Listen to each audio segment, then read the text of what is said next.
Title: No more regrets, just kill me. The scene opens in a palace room. A man enters the room and finds a woman, presumably Ariadne, in a distressed and unstable state.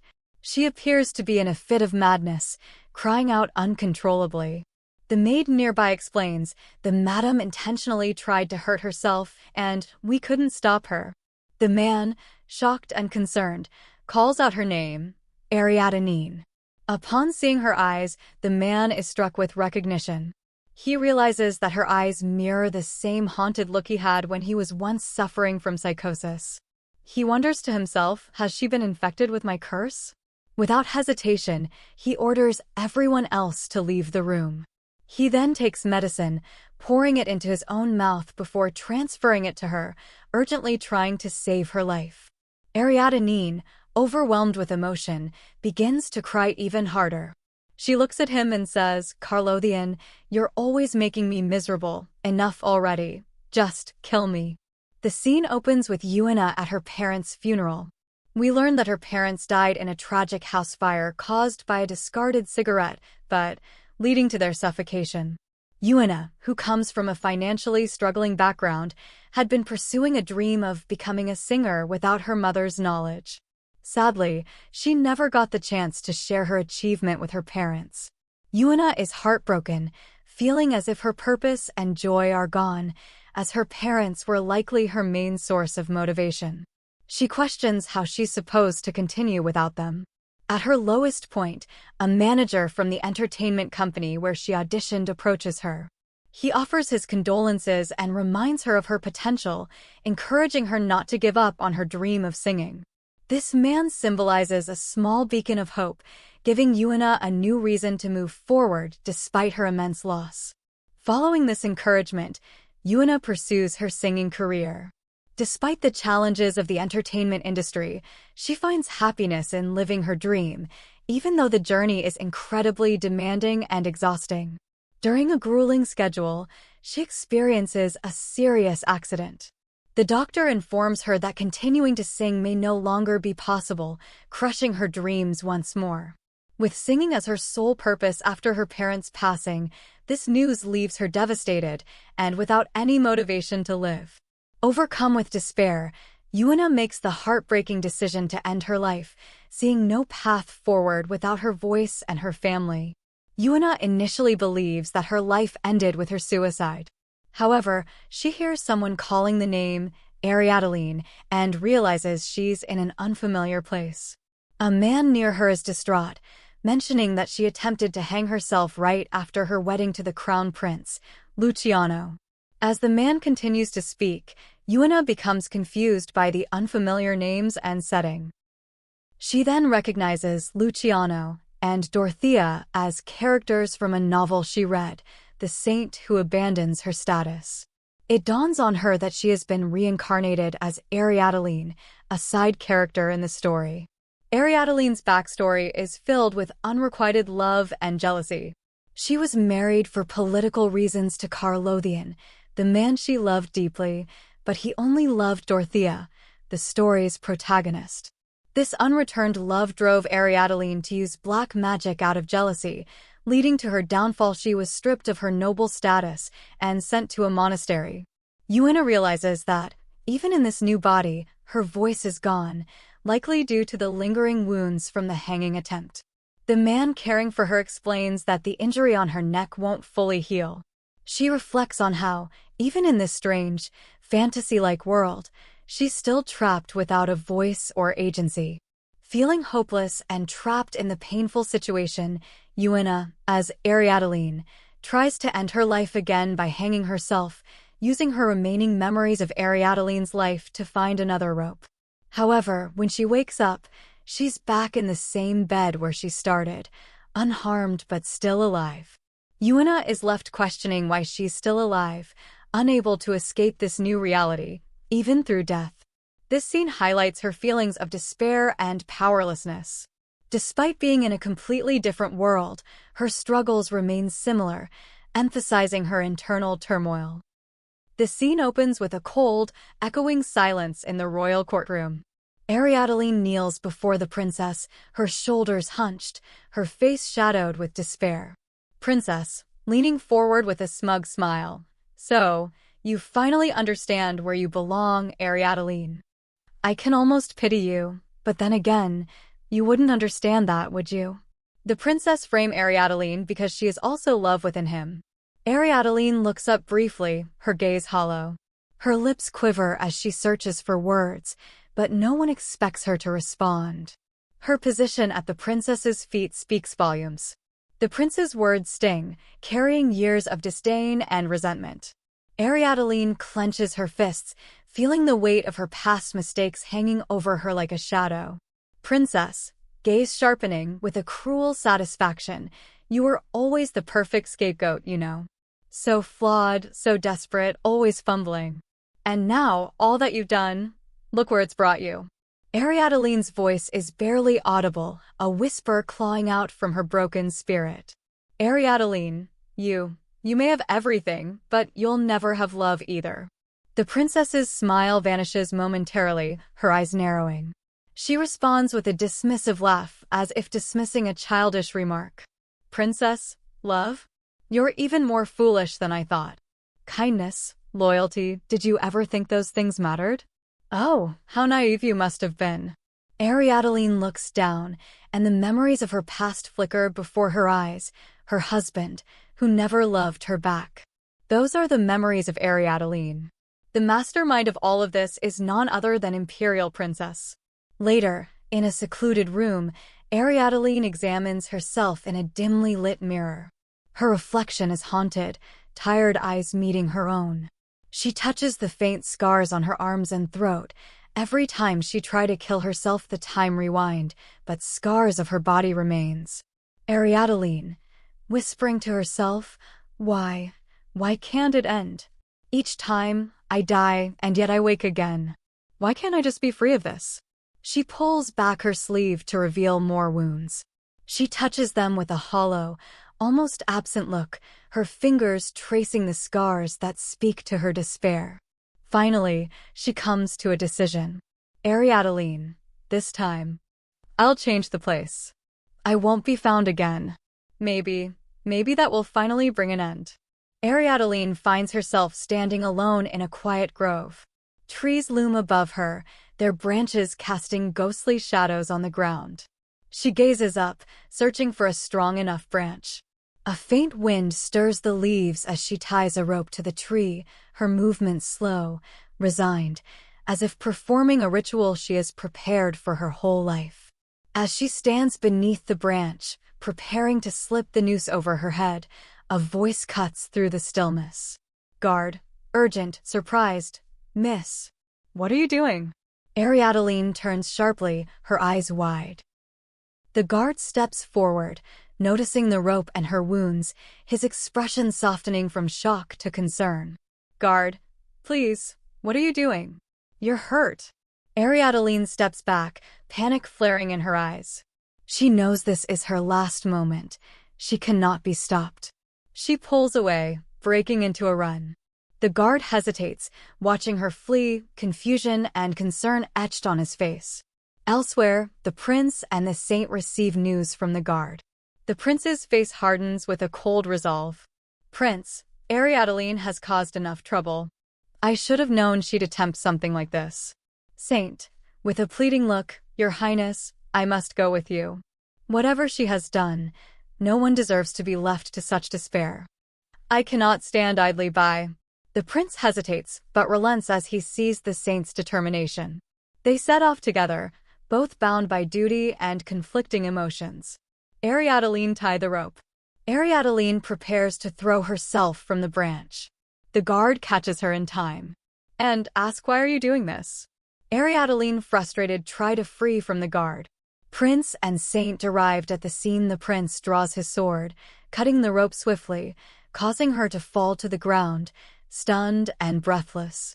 Saint, rushing to her side, kneeling down. Ariadne, why would you do this? Ariadne looks up at the saint, her eyes filled with rage, despair, and confusion. She tried to speak, but couldn't speak. Saint, let me Let me heal you. Please. Ariadne's breath catches as she considers her words. If she could heal her throat, perhaps she could finally find peace. Her heart, long shut off from hope, trembles at the possibility. So she won't have to die anymore. Ariadne sat in silence, lost in her thoughts. She's going to heal my throat? Her mind was a swirl of confusion and hope. Of course, Dorothea is a saint. She has far greater healing power than that bald monk. She had been suffering for so long, trapped in a body that could no longer fulfill her most cherished desire, to sing. The thought of being able to raise her voice again, to feel the music flow through her body, was like a distant dream she never thought would be realized. But now, there was a chance. A glimmer of hope sparked in her chest. The saint, Dorothea, had explained that since it was just an external wound, she should be able to heal it. The external wound. Ariadne's hand instinctively touched her throat. It burned with an unspoken pain, the result of too many attempts to silence her own voice in the past. Dorothea smiled gently at her. Don't worry, Ariadne. This will only take a moment. Ariadne could feel the warmth of Dorothea's healing aura even before the saint began her chant. The melody was soft at first, like a gentle breeze caressing the soul. It was a common tune, something Ariadne had heard countless times in her life, but the way Dorothea sang it was different. Her voice, Ariadne thought, mesmerized. It's beautiful. It wasn't just a song, it was a healing force. The notes carried with them a promise of restoration, a balm for both the body and the spirit. But as the song continued, something began to change. Ariadne felt a sharp pain in her throat, a searing fire that burned like molten iron. Her hands shot up to her neck as if she could smother the flames. My throat, it burns, she gasped, a strangled cry escaping her lips. She looked up at Dorothea in panic, her eyes pleading. Stop. Please stop singing. But her voice betrayed her. No words came, only a hoarse, guttural sound. The guards, who had been standing watch nearby, rushed to her side. Your Highness, one of them shouted, clearly confused and alarmed. What's happening to her? The prince, who had been standing behind the saint, looked on in confusion as well. What is this? Why isn't the wound healing? He muttered, his brow furrowing. The saint herself froze, her face pale with shock. Why isn't it healing? She whispered, her voice shaking as she turned toward Ariadne. Tears welled up in Ariadne's eyes as she clutched at her neck. No. The realization hit her like a cold wave. This wound. It can't be healed. She stared at her hands, trembling, and the tears spilled freely down her cheeks. The weight of her despair pressed down on her chest, making it hard to breathe. I can't speak. Ariadne thought, her thoughts spiraling into madness. I can't sing, I can't even talk. Why am I still here? Why can't I just die already? Her body trembled as she fell to her knees, sobbing uncontrollably. She was lost. The light that had once driven her forward had gone out, and there was nothing left but the endless darkness of her own despair. Later that day, the Cathedral of St. Burial. Ariadne sat before the towering altar, staring blankly at the stained glass window depicting Lord Burial. The light streaming through the colored glass painted the floor in brilliant hues, but the beauty of the scene was lost on her. It was as if the world had turned to gray. Dorothea had led her here in the hopes that praying to St. Burial would restore her. The saint had cried, likely because she couldn't heal Ariadne's wound, but her tears seemed nothing compared to Ariadne's own. Why do you cry for me, Dorothea? Ariadne wondered bitterly. Why do you care? But the saint's grief wasn't the only thing on Ariadne's mind. As she stared at the sacred image, something strange caught her eye. A book, lying open beside her, seemed to pulse with an eerie, almost living energy. As she absently turned its pages, her heart skipped a beat. The words on the pages began to move. At first, Ariadne thought she was imagining it, but no, the text was changing. It writhed like something alive, shifting and rearranging in real time. The familiar words, Ariadne, who failed to take her own life, was consumed by revenge and resorted to forbidden black magic, seemed to jump off the page, their meaning sinking deep into her consciousness. What is this? Ariadne thought, her breath catching in her throat. This isn't part of the story. Then it happened. The pages turned, and she saw the story of her own demise unfold. You came back to kill me, right? The words seemed to whisper in her mind, just as the final moment approached in the novel. The cruel twist of fate that had been set in motion so many years ago now felt closer than ever. I'll make sure you can never forget me, even when that woman is gone, the text seemed to say. Ariadne's heart clenched. It was a memory from the past, Carlotion. He had been the one to end her life in the end, hadn't he? She was nothing more than a tragic side character, consumed by her unrequited love, knowing that he had chosen someone else. But even as the story unfolded before her eyes, something nagged at her. Is that all there is? She wondered, bitterness creeping into her thoughts. Is this how it ends for me? The realization hit her like a bolt of lightning. If she followed the story, if she allowed the events to play out as they were written, she might finally be able to die. And if the story was correct, it would be at the hands of Carlotion's sword. Ariadne jumped to her feet, a strange sense of joy filling her chest. She ran, ignoring the surprised gasps of the priests around her. She ran with all her strength, fueled by the hope that she might finally find peace through death. But then, something stopped her. She froze in her tracks, looking down at the hem of her dress. Her heart skipped a beat as a wave of emotion swept over her. She realized that there was one thing missing, the one thing that the Ariadne in the spin-off story had possessed, the one thing that she no longer had. I can't speak. The realization hit her like a blow to the gut. Why was she unable to speak, even in this crucial moment? Why was her voice still stolen from her, when the Ariadne in the other timeline could at least express her sorrow? Tears welled in her eyes once more as she clutched her dress, the weight of her broken heart almost too much to bear. The priests, who had been watching in confusion, rushed toward her. Your Highness, why are you crying? What has happened? At that moment, Dorothea and the prince entered the cathedral. Their eyes immediately found Ariadne, standing alone in the center of the vast hall. The saint's gaze softened with concern as she approached, her voice full of worry. Ariadne, she said gently, why are you crying? What has happened to you? Ariadne's heart pounded in her chest, but she could not find the words. Am I not allowed to have hope? She thought. Is dying the only option left to me? If so, then just end it already. I don't want to keep living in this prison. But as she looked at Dorothea, something within her shifted. Maybe it wasn't death she truly longed for, but something else entirely. Am I allowed to dream again? The scene shifts to the saint's room.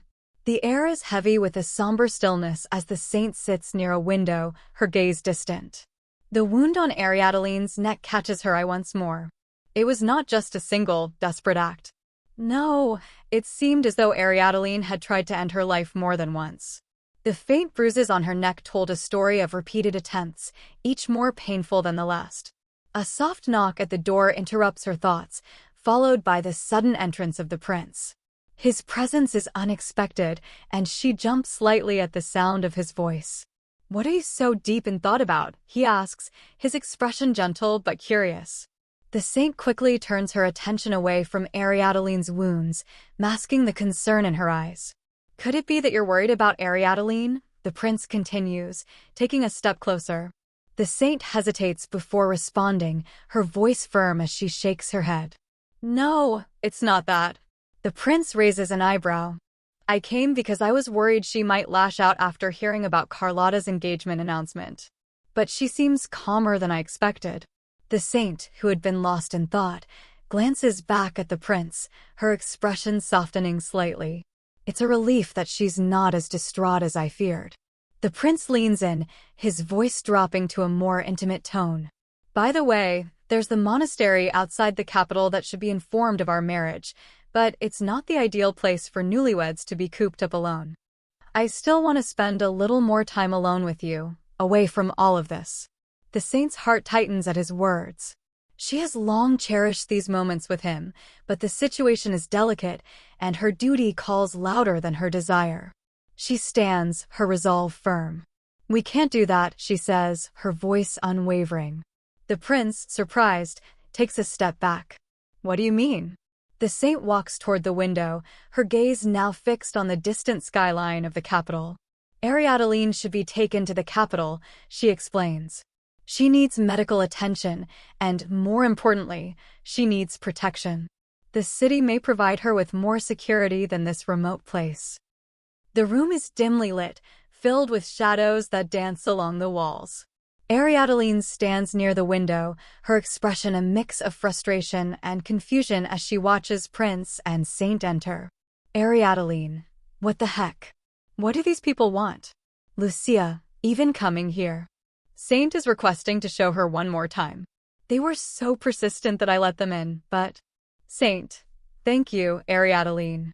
We'll leave right after I heal it one more time." Saint begins to sing softly, his voice melodic yet haunting. Ariadne crosses her arms, tapping her foot impatiently.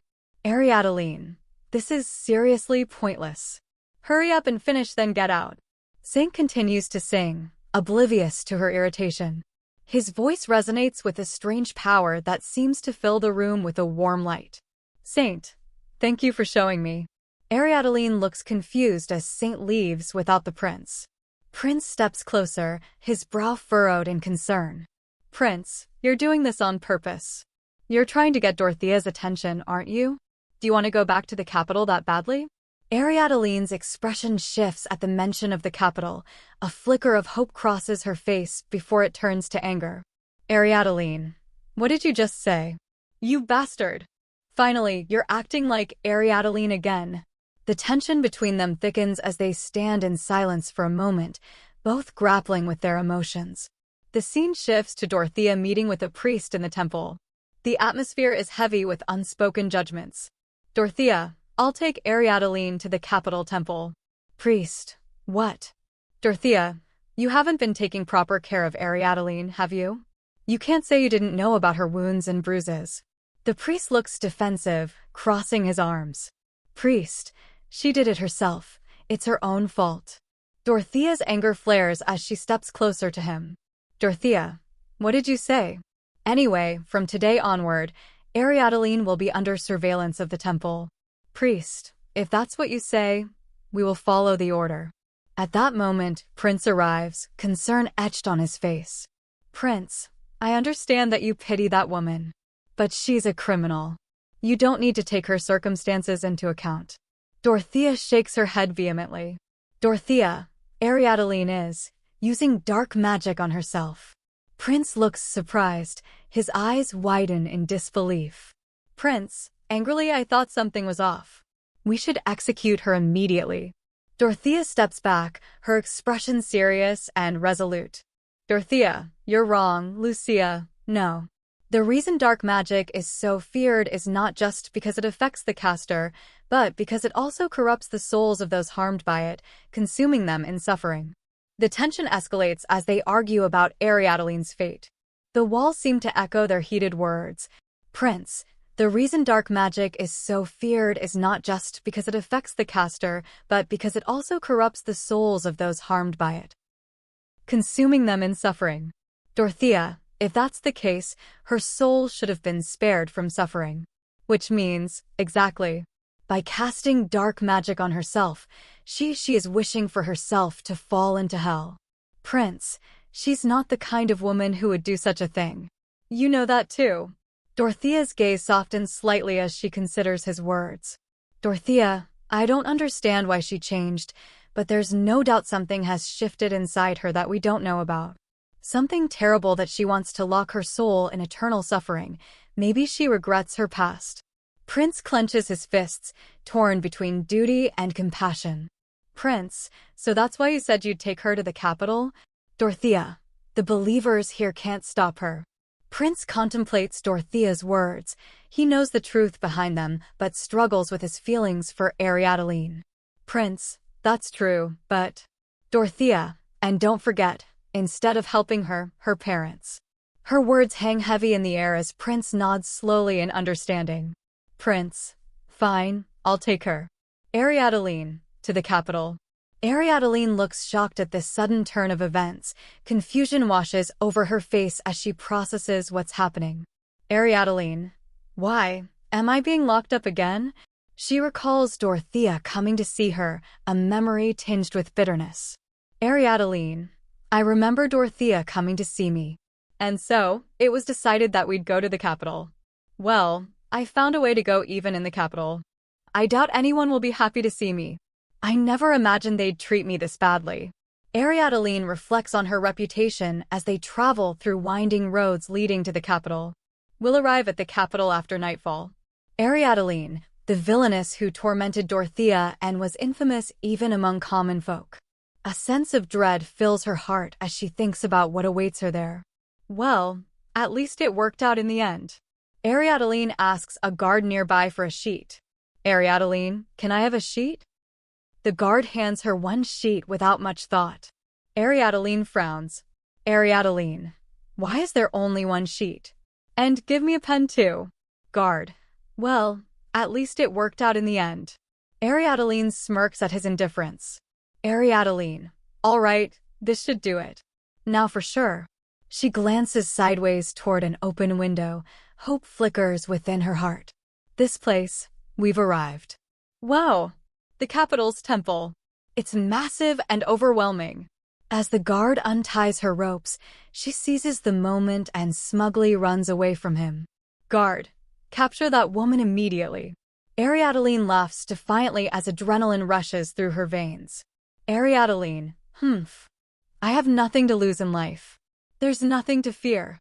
Just a little more, just a bit closer. In a parallel scene, we see Carlosian standing alone in a garden filled with blooming flowers. His expression is contemplative as he gazes into the distance. Suddenly their eyes meet across a crowded courtyard where people bustle about their daily lives. A spark ignites between them as Ariadne approaches him with determination burning in her eyes. Ariadne stops just short of him. Emotions swirl within both characters. Fear, longing, and unresolved tension hang thickly in the air between them.